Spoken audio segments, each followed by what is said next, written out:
Graça e paz a todos vocês, e dando continuidade um pouquinho no nosso raciocínio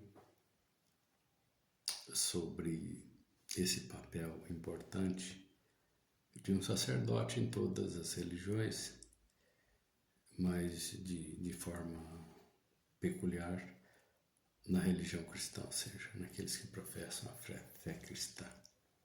Não em demérito das outras religiões e do exercício do sacerdócio nas outras religiões. Uma coisa interessante que eu observei num professor e reitor da UNB, João Geraldo, se não me engano, é quando ele, diante de uma deputada, ele fala da cosmovisão, né? Da visão de cada um, do recorte histórico.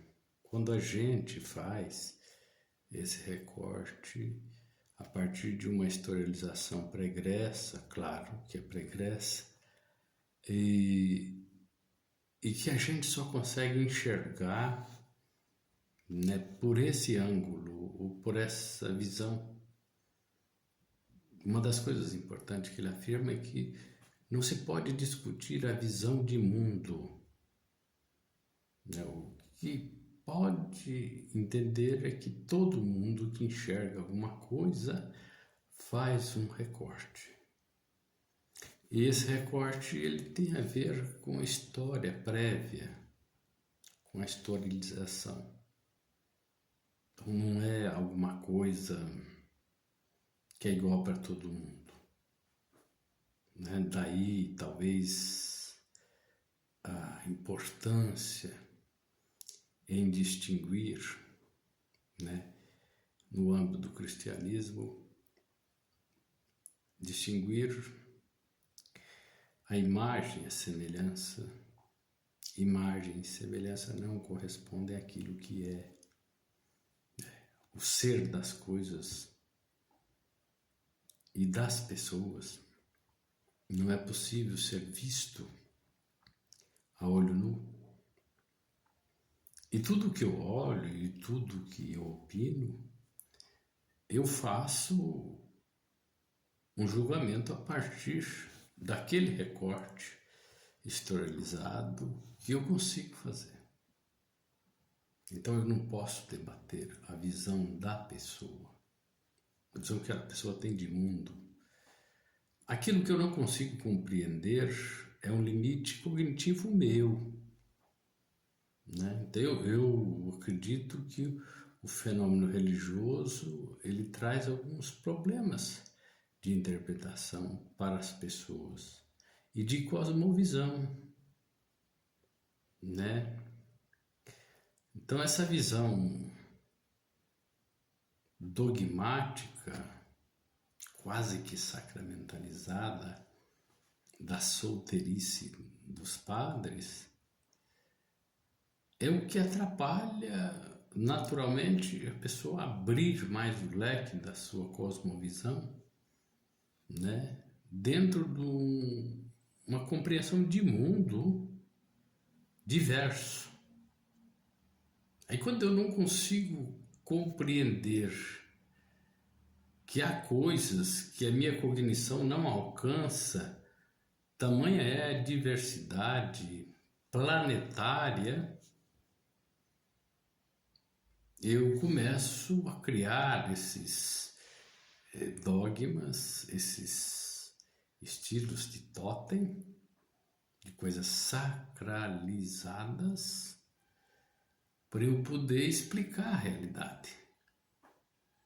Ora, explicar a realidade se escorando num dogmatismo, né, num imperativo do qual eu não consigo tirar a origem explicativa, cognitiva, ou seja, a capacidade de conseguir, do ponto de vista da inteligência, compreender aquilo que eu digo que é. fica difícil. Então, é importante ver a lei e o conjunto de leis dentro de uma perspectiva diferenciada daquilo que foi pactuado ou fechado como comportamento padrão. Nós estamos vendo aí uma questão colocada de um projeto de lei no Congresso Nacional sobre o estupro, sobre a violência. Mas a cognição religiosa, ou seja, a ausência da cognição objetiva e o recorte que as pessoas fazem, religioso da realidade, levam estas mesmas pessoas a justificarem determinados crimes. Veja bem que mesmo a lei contempla o doloso e o culposo com uma diferença de intenção. Mas a religião pune sem considerar a presunção de inocência. E inocência no ser mesmo da pessoa prejudicada, da pessoa violentada. Tudo se pode repensar do ponto de vista cognitivo, até da capacidade de querer de uma pessoa ou de um jovem. Eu não digo abaixo de 14 anos, mas eu digo um adolescente caminhando para a juventude de 16, 17 anos, ou um adolescente, da capacidade de querer e de saber o que está querendo, no saber no sentido de que deseja, e aquilo é vontade, e a volição não é proibido para ninguém, começa desde a nossa primeira infância. Isso é diferente de destruir a liberdade da outra pessoa, o arbítrio, e invadir essa privacidade sem permissão. Isso é diferente. Então, quando faz esse projeto de lei criminalizando a pessoa que violentamente foi atacada, né? Eu não digo atacada pelo convencimento, eu digo atacada violentamente. Atacada violentamente. Quer dizer, uma barbárie. Quando eu faço um projeto de lei que corrobora a barbárie nesse sentido de violência contra a pessoa, contra outra pessoa, criminalizando a pessoa que foi violentada. Veja bem que aqui eu estou dizendo que não há nenhuma espécie de permissão da outra parte e nem de conexão. É coisa de poder violento e não de convencimento, é de poder violento. Eu estou fazendo um crime e justificando o outro com a penalidade da vítima.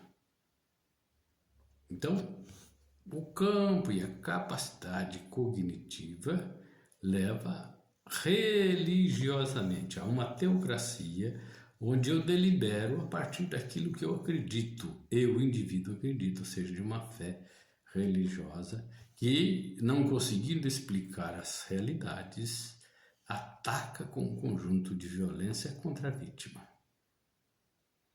Isso é inconcebível. Da mesma forma, o celibato ou a obrigação de casar-se para ser padre é uma coisa que tolhe a liberdade e é uma visão religiosa do mundo e das coisas. É pouco objetiva, pouco humana e muito menos biológica. Esse talvez seja um dos grandes problemas nossos.